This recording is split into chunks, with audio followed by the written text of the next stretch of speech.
Hello বন্ধুরা, আসসালামু আলাইকুম। কেমন আছেন সবাই?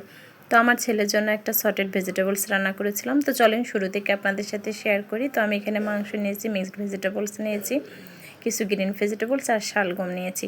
তো চলেন গরম পানি আর এই যে চুলায় আমি বাটার দিয়ে দিয়েছি প্যানে। তো মাংসটা এখানে সেদ্ধ হতে থাকুক। মাংসটা সেদ্ধ হওয়ার জন্য আমি এখানে ঢাকনা দিয়ে রেখে দিব। দিয়ে তারপরে চলেন আমরা এখন পানির কাছে যাই। তো পানিটা গরম হয়ে আসলে আমি সর্বপ্রথম শালগম দিয়েছি।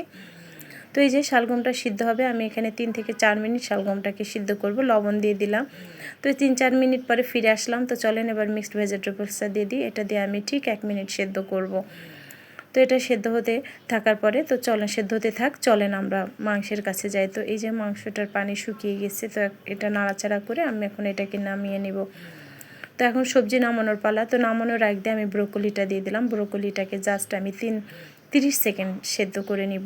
তো 30 সেকেন্ড সেদ্ধ করে নিয়ে আমি এটাকে ঠান্ডা পানির মধ্যে ঢেলে দিলাম। তো এটাকে ঠান্ডা পানির মধ্যে রাখতে হবে, কারণ এটা যেন ওভারকুক হতে না পারে। তো চলেন এটা ঠান্ডা পানির মধ্যে ভিজতে থাকুক, ঠান্ডা হতে থাকুক। আমি এখন সবজিটা সটেড করার জন্য বাটার দিয়ে দিলাম। বাটার দেওয়ার পরে আমি এখানে রসুন গ্রেট দিয়ে দিলাম। তো রসুন গ্রেট দিয়ে এটাকে একটু নাড়াচাড়া করে নিয়ে আমি পেঁয়াজ কিউব করে কেটে রেখেছিলাম, ওটা অ্যাড করে দিলাম। তো এটা একটু ভালো করে ভেজে নিয়ে আমি এখন এখানে ভেজিটেবলস অ্যাড করে দিব। তো এখানে আমি এটাকে ভালো করে নাড়াচাড়া করে নেওয়ার পরে এখানে আমি কালো গোলমরিচের গুঁড়া দিলাম। কালো গোলমরিচের গুঁড়া, একটু অরিগেনো দিয়েছি। অরিগেনোটা আসলে অপশনাল, আপনার ভালো লাগলে দিবেন। তো এরপর যে এখন আমি এখানে মাংস অ্যাড করব। তো মাংসটা দেওয়ার পর আমি এখানে একটু ভালো করে নাড়াচাড়া করে নিলাম। নাড়াচাড়া করে নেওয়ার পরে আমি এখানে দেব চিলি ফ্লেক্স অ্যাড করব।